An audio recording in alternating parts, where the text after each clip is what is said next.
नमस्कार। मैं डॉक्टर अमित रंजन एक बार फिर से आप सबका अपने यूट्यूब चैनल बीपीएससी जोन पर स्वागत करता हूं। आज हम लोग जिस विषय पर चर्चा करने वाले हैं वह है गुप्त वंश। और इस वीडियो में हम लोग गुप्त वंश से पूछे गए प्रीवियस ईयर के सारे सवालों को देखेंगे। लेकिन उसके पहले गुप्त वंश के राजाओं एवं उनकी उपलब्धियों के विषय में संक्षेप में हम लोग जानेंगे। तो आइए शुरू करते हैं। गुप्त वंश। गुप्त वंश में जो प्रमुख राजा हुए वो श्रीगुप्त, जो कि गुप्त वंश का संस्थापक था, घटोत्कच गुप्त, चंद्रगुप्त प्रथम, समुद्रगुप्त, चंद्रगुप्त द्वितीय, कुमारगुप्त प्रथम, स्कंदगुप्त और विष्णुगुप्त। विष्णुगुप्त जो है इसका अंतिम शासक था। तो ये प्रमुख राजा हुए। अब हम लोग इसके विषय में एक एक करके देखते हैं। श्रीगुप्त, जैसा कि मैंने बताया, ये संस्थापक था गुप्त वंश का और इसने जो है महाराजा की उपाधि धारण की। महाराजा की उपाधि धारण की श्री गुप्त ने। और गुप्त वंश की जो समयावधि थी तो वह 275 एडी से लेकर 550 एडी के मध्य थी। यानी कि श्री गुप्त जो है 275 एडी में सत्तारूढ़ हुआ। अगला है घटोत्कच गुप्त। घटोत्कच गुप्त श्री गुप्त का पुत्र था। इसकी कोई वैसी विशेष उपलब्धि है नहीं। तीसरा है चंद्रगुप्त प्रथम। चंद्रगुप्त प्रथम को गुप्त वंश का वास्तविक संस्थापक माना जाता है। इसने महाराजा धीराज की उपाधि प्राप्त की। इसके पहले हमने देखा कि श्रीगुप्त ने महाराजा की उपाधि प्राप्त की थी, इसने महाराजा धीराज की उपाधि प्राप्त की। इसका मतलब है कि गुप्त वंश जो है अब विस्तार प्राप्त कर रहा था। ये जो उपाधियां हुआ करती थी ये उनके स्टेटस को दर्शाती थी। जैसा कि हमने प्राचीन भारत में देखा था कि एक राट की उपाधि धारण करने वाला प्रथम शासक हुआ था। उसका नाम आपको कमेंट बॉक्स में बतलाना है। एक राट की उपाधि धारण करने वाला, हिंट के लिए मैं बता दे रहा हूं कि वह नंद वंश का राजा था। तो ये जो उपाधियां हुआ करती थी वह स्टेटस को दर्शाती थी। तो चंद्रगुप्त प्रथम ने जो है महाराजा धीराज की उपाधि इसने धारण की। श्रीगुप्त ने महाराजा की उपाधि धारण की थी। चंद्रगुप्त प्रथम के लिए जो सबसे महत्वपूर्ण है वह है कि इसने गुप्त संवत की शुरुआत की 319 एडी में। जब यह सत्तारूढ़ हुआ तो वहीं से गुप्त संवत की शुरुआत मानी जाती है। चंद्रगुप्त प्रथम की एक और महत्वपूर्ण बात यह थी कि इसने वैवाहिक संबंध के माध्यम से राज्य विस्तार की नीति को अपनाया। हम लोग इतिहास में देखते हैं कि कई सारे ऐसे राजा हुए जिन्होंने वैवाहिक संबंधों के माध्यम से अपने राज्य का विस्तार किया था। मध्यकाल में भी अकबर नामक राजा हुआ था जिसने जो कई राजपूत राजाओं को वह पराजित नहीं कर सका तो उनसे उसने वैवाहिक संबंध स्थापित किए, मित्रतापूर्ण संबंध स्थापित किए और अपने राज्य का विस्तार किया।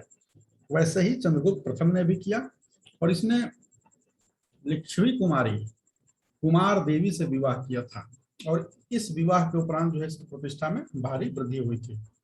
अब हम लोग आते हैं समुद्रगुप्त। गुप्त वंश का अत्यंत प्रतापी और सबसे प्रतापी शासक भी अगर इसे कहा जाए तो कोई अतिशयोक्ति न होगी। इसको भारत का नेपोलियन कहा जाता है। विंसेंट स्मिथ ने अपनी पुस्तक में, इतिहास की पुस्तक में, इसको भारत का नेपोलियन कहा है क्योंकि इसने अपने जीवन में जितने भी युद्ध लड़े उसमें लगभग सभी में इसने विजय प्राप्त की और इसने अपने समय के सभी राजाओं को पराजित किया। यह एक महान विजेता था। हरिसेन जो है इसका कोर्ट पोएट था, यानी दरबारी कवि था और उसने प्रयाग प्रशस्ति में समुद्रगुप्त के बारे में वर्णन किया है और उसी में समुद्रगुप्त की विजयों का उल्लेख है।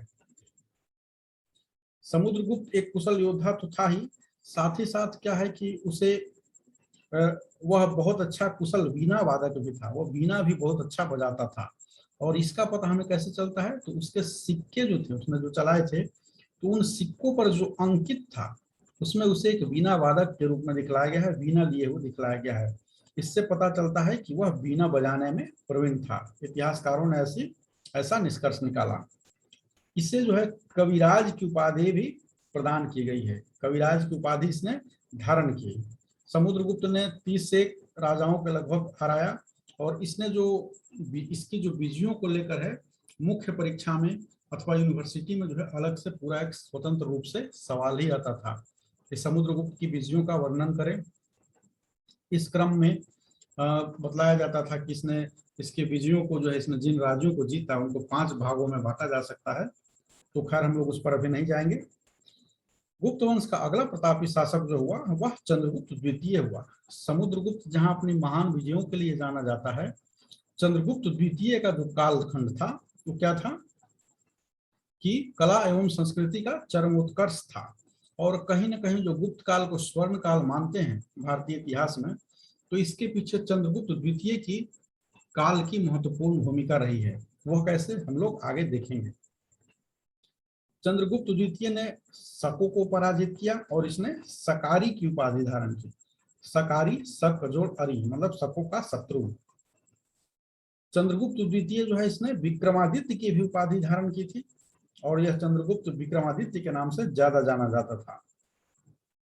जैसा कि मैंने बतलाया कि कला और संस्कृति जो है इसके समय में चरम पर थी और यही वह शासक था जिसके दरबार में जो है नवरत्न रहा करते थे। इनके दरबार में कौन नवरत्न रहा करते थे। इन नवरत्नों में कुछ उल्लेखनीय हैं। अमर सिंह, अमर कोश के रचयिता। कालिदास, कालिदास के विषय में मैंने पिछली वीडियो में काफी विस्तार से इसके बारे में चर्चा की है। मेघदूतम, कुमार संभवम, विक्रमोर्वशीयम इत्यादि जो हैं इनके रचनाकार कालिदास भी जो थे इन्हीं के कोर्ट पोएट थे, दरबारी कवि थे। वर रुचि, बेताल भट्ट जो कि जादूगर था। धनवंतरी जो कि वैद्य थे। बराह मिहिर इत्यादि जो हैं इन नवरत्नों में आते हैं। तो चंद्रगुप्त द्वितीय के समय में क्या थे, नवरत्न रहते थे इनके दरबार में।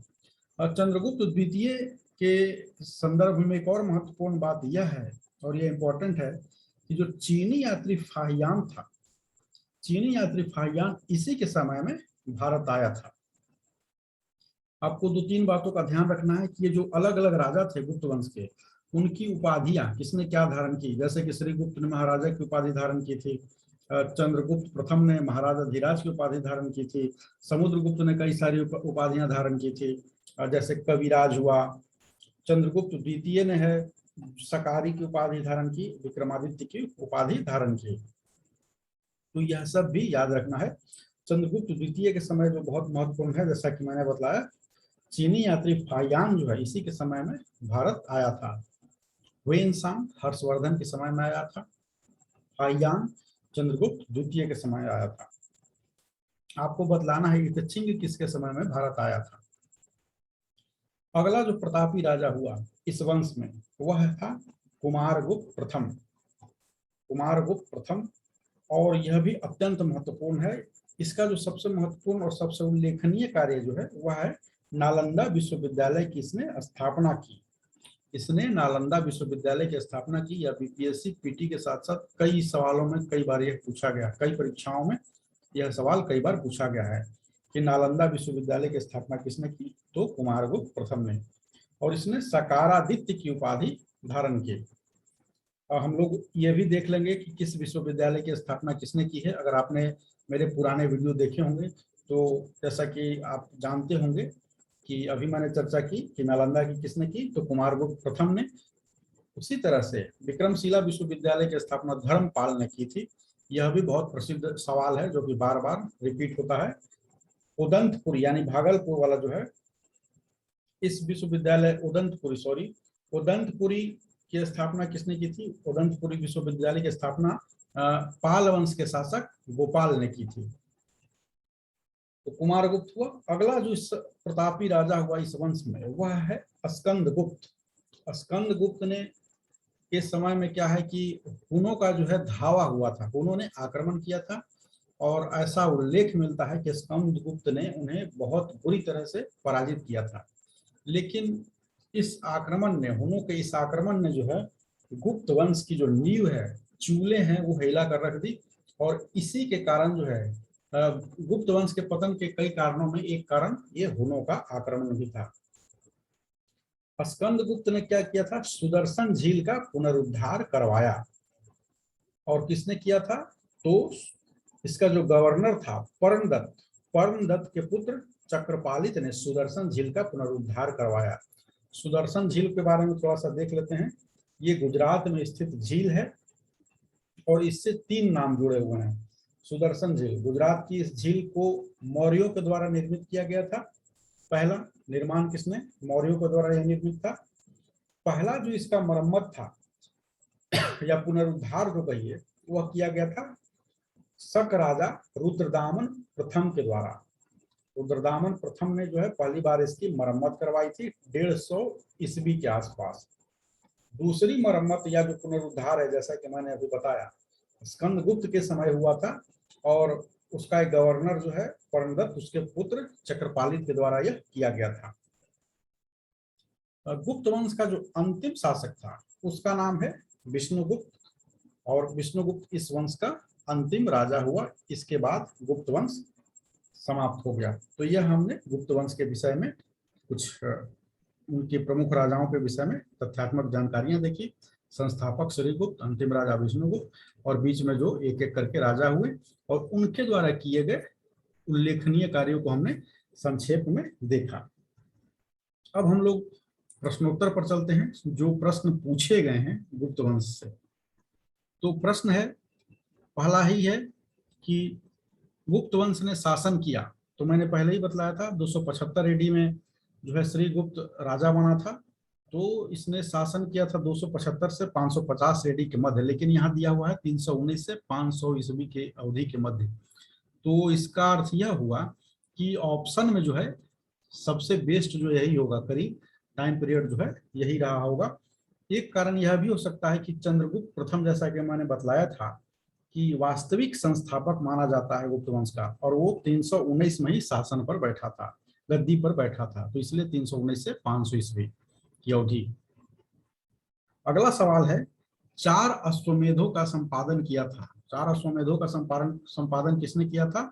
तो प्रवरसेन प्रथम ने किया था। ये वाकाटक शासक था, वाकाटक वंश का ये शासक था, और उसने एक नहीं, दो नहीं, बल्कि पूरे के पूरे 4 अश्वमेध यज्ञ का संपादन किया था। इसमें हम लोग जानते हैं, आप लोगों ने हाल ही फिलहाल में रामचरितमानस देखा हो, उत्तरकांड, उसमें क्या होता है, उसमें भी अश्वमेध यज्ञ करते हैं प्रभु श्री राम। अश्वमेध यज्ञ जो है यज्ञ का एक प्रकार था। प्राचीन भारत में किए जाने वाले जो कई प्रकार के यज्ञ थे, पुरुष मेघ यज्ञ इत्यादि, उसी प्रकार से अश्वमेध यज्ञ था। इसमें एक घोड़ा छोड़ा जाता था, और घोड़ा जिन जिन राज्यों से होकर गुजरता था वह राज्य जो है घोड़ा छोड़ने वाले राज्य की अधीनता को स्वीकार कर लेते थे। यदि उन्होंने उस घोड़े को पकड़ा तो युद्ध होता था, और जो जीता फिर दूसरे पर उस वह अधिकार जमा लेता था। अगला है, भारत का नेपोलियन कहा जाता है। भारत का नेपोलियन, जैसे कि मैंने कहा, विंसेंट स्मिथ ने जो है समुद्रगुप्त को भारत का नेपोलियन कहा था। अगला सवाल है, गुप्त राजा देवगुप्त का एक अन्य नाम था। तो देवगुप्त जो है, चंद्रगुप्त द्वितीय जो है वह देवगुप्त के नाम से भी जाना जाता है। चंद्रगुप्त द्वितीय का एक और नाम क्या था? देवगुप्त। चंद्रगुप्त द्वितीय हम लोग जानते हैं, इसने विक्रमादित्य की भी उपाधि धारण की थी, और ये फोक टेल में या फोक लोर में क्या है, विक्रमादित्य के नाम से ही जाना जाता है। अगला सवाल, प्रथम गुप्त शासक जिसने परम भागवत की उपाधि धारण की थी। परम भागवत की उपाधि किसने धारण की थी? तो चंद्रगुप्त द्वितीय ने परम भागवत की उपाधि धारण की थी। अगला सवाल देखते हैं, इलाहाबाद स्तंभ अभिलेख, यह किससे संबंध है? इलाहाबाद का जो स्तंभ अभिलेख है यह समुद्रगुप्त से संबंधित है, साथ ही साथ यह सम्राट अशोक से भी संबंधित है। प्रयाग प्रशस्ति जानकारी देता है, ये कुमारगुप्त गलत लिखा हुआ है। प्रयाग प्रशस्ति हरिसेन के द्वारा लिखा गया था, और यह किसके बारे में जानकारी देता है? तो समुद्रगुप्त की विजयों के बारे में। समुद्रगुप्त, कुमारगुप्त नहीं, समुद्रगुप्त के सैन्य अभियान या विजयों के बारे में जानकारी देता है। इसमें बहुत ही अलंकारिक ढंग से उसने संस्कृत में लिखा है कि जब समुद्रगुप्त चलते थे तो पृथ्वी कैसे टलमल होती थी, और बहुत अलंकारिक ढंग से समुद्रगुप्त के अभियानों का वर्णन किया गया है। समुद्रगुप्त के प्रयाग प्रशस्ति वाले स्तंभ पर लेख किसका मिलता है? तो जहांगीर का मिलता है। पृथ्व्या प्रथम वीर, यह उपाधि किसकी थी? तो यह उपाधि जो है समुद्रगुप्त को दी गई थी। पृथ्व्या प्रथम वीर का अर्थ होता है पृथ्वी का प्रथम वीर या पृथ्वी का सबसे बड़ा योद्धा। समुद्रगुप्त की यह उपाधि थी। अगला सवाल देखते हैं, हुनों के आक्रमण से अत्यंत विचलित हुआ गुप्त राजवंश। जैसा कि मैंने पहले बताया था कि गुप्त राजवंश के पतन के कई कारणों में एक कारण जो है हुनों का आक्रमण भी था। हुनों ने भारत पर आक्रमण किया, स्कंदगुप्त के शासनकाल में, मैंने अभी बतलाया था कि स्कंदगुप्त के शासनकाल में इन्होंने पहला आक्रमण किया था, धावा बोला था वो, और लेकिन वो बुरी तरह से पराजित हुए। गुप्त शासक जिसने हुनों पर विजय प्राप्त की, तो स्कंदगुप्त ने उस हुनों को बुरी तरह से पराजित किया था। वह अभिलेख जिससे ज्ञात होता है कि स्कंदगुप्त ने हुनों को पराजित किया था। हमको कैसे पता चलता है कि स्कंदगुप्त ने हुनों को पराजित किया था? तो ये भीतरी स्तंभ लेख है, उससे पता चलता है। भीतरी जो है गाजीपुर जिला में एक स्थान है, वहीं पर एक स्तंभ लेख पाया गया है, तो इसलिए उसको भीतरी स्तंभ लेख कहते हैं, गाजीपुर जिला यूपी में। तो इससे पता चलता है क्या कि स्कंदगुप्त ने हुनों को पराजित किया था। गुप्त साम्राज्य के पतन के विभिन्न कारण थे। गुप्त साम्राज्य के पतन के कई कारण थे, तो कौन कौन से कारण थे? हुन आक्रमण था, प्रशासन का सामंतीय ढांचा था, और इसमें क्या हुआ कि जब गुप्त के उत्तराधिकारी जब कमजोर होने लगे, तो ये जो सामंत थे उन्होंने खुद को स्वतंत्र घोषित कर दिया, स्वतंत्र राजा। उत्तरवर्ती गुप्तों का बौद्ध धर्म स्वीकार करना, इससे क्या हुआ, बौद्ध धर्म बहुत ज्यादा अहिंसा पर जोर देता था, और राजाओं के लिए यह बहुत ज्यादा मुफीद धर्म नहीं था। अयोग्य उत्तराधिकारी, कोई भी वंश जो है उत्तराधिकारी उसके जब योग्य होंगे तभी चलता है, तो अयोग्य उत्तराधिकारी वाला जो उत्तर है किसी भी राजवंश के पतन में, इसको चिपका दीजिएगा तो चलेगा। शक विजेता के रूप में किसको जाना जाता है? तो शक विजेता के रूप में हम जाना जाता है चंद्रगुप्त द्वितीय को। अगला देखते हैं, इस पर हम लोग चर्चा कर चुके हैं। चंद्रगुप्त द्वितीय ने किसे पराजित किया था? तो चंद्रगुप्त द्वितीय ने रुद्र सिंह तृतीय को पराजित किया था। ये रुद्र सिंह तृतीय कौन था? तो पश्चिम भारत में अंतिम शक राजा था। शक राजा था कहाँ का? पश्चिम भारत का। और अंतिम इसलिए क्योंकि इसको पराजित करने के बाद जो है पश्चिम भारत से शक साम्राज्य का नामो निशान मिट गया, चंद्रगुप्त द्वितीय अथवा विक्रमादित्य। अगला सवाल दोनों एक साथ देखेंगे कि रजत सिक्के जारी करने वाला प्रथम गुप्त शासक कौन था? तो रजत सिक्के जारी करने वाला पहला शासक था चंद्रगुप्त द्वितीय, यानी कि विक्रमादित्य वही। और जो रजत सिक्के उसने जारी किए थे उसको क्या कहते थे? रूपक कहते थे। रजत का मतलब चांदी, रूपक जो है चांदी को रूपक कहते हैं, हिंदी में रूपक भी कहते हैं। तो रजत सिक्के जारी करने वाला पहला शासक था चंद्रगुप्त द्वितीय, और ये सिक्के क्या कहलाते थे? रूपक कहलाते थे, रूपक अथवा रूपयक। गुप्त काल में उत्तर भारतीय व्यापार जिस एक पतन से संचालित होता था, पतन मतलब बंदरगाह, उत्तर भारतीय जो व्यापार है जिस बंदरगाह से संचालित होता था वह ताम्रलिप्ति बंदरगाह था। ताम्रलिप्ति कहाँ है? बंगाल में। तो उत्तर भारतीय व्यापार की बात हो गई। पश्चिमी भारत में जो है में स्थित एक बंदरगाह था भृगु कच्छ अथवा भड़ौच, वहां से भी संचालित होता था, लेकिन यहाँ उत्तर भारत का पूछ रहा है तो ये ताम्रलिप्ति। भारत ने दक्षिण पूर्वी एशिया के साथ अपने आरंभिक सांस्कृतिक संपर्क तथा व्यापारिक संबंध बंगाल की खाड़ी के पार बना रखे थे। क्यों बना रखे थे? क्योंकि बंगाल की खाड़ी में जो चलने वाली मानसूनी हवा थी, मानसून हवा जो चलती थी बंगाल की खाड़ी में, उसने क्या है कि समुद्र यात्राओं को सुगम बना दिया था। 4 ऑप्शन में यही ऑप्शन सबसे सही है। अब आगे हम लोग देखते हैं कि चंद्रगुप्त के 9 रत्नों में से फलित ज्योतिष से संबंधित था छपणक था। जैसा कि मैंने बतलाया था आपको कि चंद्रगुप्त द्वितीय विक्रमादित्य के दरबार में 9 रत्न रहा करते थे, मतलब 9 उसके दरबार में विशेष कलाओं से निपुण व्यक्ति रहा करते थे। तो उसमें फलित ज्योति से जो संबंधित था उसका नाम छपणक था। कालिदास जिसके शासन काल में थे वह शासक था, कौन था? चंद्रगुप्त द्वितीय ही था। गुप्तकालीन स्वर्ण मुद्रा है। गुप्तकालीन स्वर्ण मुद्रा को क्या कहा जाता था? दिनार। जबकि हम लोग जानते हैं कि चांदी की मुद्राओं को रूपक या रुपयक कहा जाता था। वह गुप्त शासक जिसने सर्वप्रथम सिक्के जारी किए, तो चंद्रगुप्त प्रथम वह गुप्त शासक था जिसने की सिक्के जारी किए। चंद्रगुप्त प्रथम ही हुआ था। कौन? जो कि गुप्त साम्राज्य का वास्तविक संस्थापक माना जाता था। चंद्रगुप्त प्रथम ही वह व्यक्ति था जिसने महाराजा धीराज की उपाधि धारण की। चंद्रगुप्त प्रथम ही हुआ था, सबसे देवी आई कि जिसने गुप्त संवत की शुरुआत की। तो गुप्त संवत की शुरुआत करने वाला भी यही था, गुप्त वंश का वास्तविक संस्थापक भी यही था, और सर्वप्रथम सिक्के जारी करने वाला भी यही था। गुप्त काल में लिखित संस्कृत नाटकों में स्त्री और शूद्र बोलते थे, किस भाषा में बोलते थे? स्त्री और शूद्र, तो वो प्राकृत भाषा का प्रयोग करते थे। आप कालिदास के भी नाटकों में देखिएगा कि जो अधम माने जाते थे पात्र, अधम पात्र जो माने जाते थे, वो प्राकृत भाषा का प्रयोग करते थे, उसमें स्त्री को भी शामिल कर लिया गया। जबकि उच्च कुलोत्पन्न जो पात्र हुआ करते थे वो क्या है? संस्कृत भाषा का प्रयोग करते थे। सती प्रथा का प्रथम अभिलेखी के साक्ष्य हैं। सती प्रथा का प्रथम अभिलेखीय साक्ष्य प्राप्त होता है एरन से। एरन अभिलेख से क्या है? सती प्रथा का प्रथम अभिलेखीय साक्ष्य हमें मिलता है। इसके पहले जो है आप देखेंगे महाभारत या रामायण में कहीं भी सती का जिक्र नहीं होता है। दशरथ की मृत्यु जो हुई थी, तो दशरथ की मृत्यु के बाद भी क्या है, उनकी रानियां जीवित रही थी, उन्होंने तो सती वगैरह नहीं न किया था। तो सती प्रथा का प्रथम अभिलेखीय साक्ष्य जो है कब मिलता है?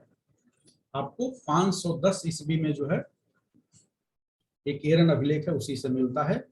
यह अभिलेख जो है, इसमें जो है गोपराज नामक सेनापति था, उसकी स्त्री है, उसके सती होने का उल्लेख है। एरन अभिलेख 510 ईस्वी, गोपराज नामक सेनापति, उसकी पत्नी का सती होने का पहला उल्लेख। गुप्त संवत की स्थापना की थी चंद्रगुप्त प्रथम ने 319 AD, उसके राज्यारोहण का वर्ष था, वहीं से गुप्त संवत की शुरुआत मानी जाती है। ये सम्राटों के नाम हैं। विरुद्ध मतलब ये उनकी उपाधियां हैं जो उन्होंने धारण की थी। तो सम्राट और उनकी उपाधियां जो धारण की थी, तो अशोक प्रियदर्शिनी या प्रियदर्शी या देव नाम प्रिय भी है, तो यहाँ ऑप्शन में यही होगा प्रियदर्शी, मिलाने के लिए इसलिए यहाँ पे चुना गया देव नाम प्रिय अथवा प्रियदर्शी। समुद्रगुप्त, समुद्रगुप्त जो है पर क्रमांक, यह उसकी उपाधि थी। चंद्रगुप्त द्वितीय, चंद्रगुप्त द्वितीय विक्रमादित्य की उपाधि इसने धारण की थी, और आम जनमानस के बीच जो है यह विक्रमादित्य के नाम से ही प्रसिद्ध था। तो इस वीडियो में हम लोगों ने गुप्त वंश के विषय में, उनके राजाओं के विषय में संक्षेप में देखा, और साथ ही साथ गुप्त वंश से अभी तक जो भी सवाल आए थे हमने उसको एक एक करके देखने का प्रयास किया। अगले वीडियो में हम लोग गुप्तोत्तर वंश पर देखेंगे। और अंतिम स्लाइड जो है इसमें हम लोग एक बार देख लेते हैं। यह मैप है जो कि गुप्त वंश के समय में भारत की स्थिति को दर्शाता है। पहले वाले में देखिए ये दिखलाता है कि चंद्रगुप्त प्रथम के समय में जो है गुप्ता डायनेस्टी कैसा था, कितना उसका विस्तार था, ये ब्लू कलर वाला। अगला है कि भाई समुद्रगुप्त ने उसमें क्या क्या ऐड किया, तो देखिए समुद्रगुप्त जो है पूरा ही ऐड कर दिया, सब कुछ इसने लगभग जीत लिया था। उसके बाद है एडेड बाई चंद्रगुप्त, यहाँ कट गया है, चंद्रगुप्त द्वितीय होगा। चंद्रगुप्त द्वितीय ने जो ऐड किया वो दिया हुआ है कि उसने यह ऐड किया था। जबकि चौथी शताब्दी ईस्वी में गुप्त साम्राज्य का जो विस्तार है उसको दर्शाता हुआ ये द्वितीय मैप है। तो मैप से हमने देखा कि गुप्त वंश का विस्तार कहाँ तक था। इस वीडियो में बस इतना ही। अगले वीडियो में मैं फिर से किसी नए टॉपिक के साथ आप लोगों के समक्ष हाजिर रहूंगा। तब तक आप लोग मेरे चैनल को देखते रहें। अगर आपको मेरे वीडियोस पसंद आते हैं तो कृपया इसे लाइक करें, शेयर करें, सब्सक्राइब करें। साथ ही साथ यदि कोई सुझाव हो तो वह भी दें, जिससे कि मैं हमेशा निरंतर रूप से अपने आप में सुधार ला सकूं, इम्प्रूव कर सकूं। इस वीडियो के लिए इतना ही। बस जय हिंद, जय भारत, धन्यवाद।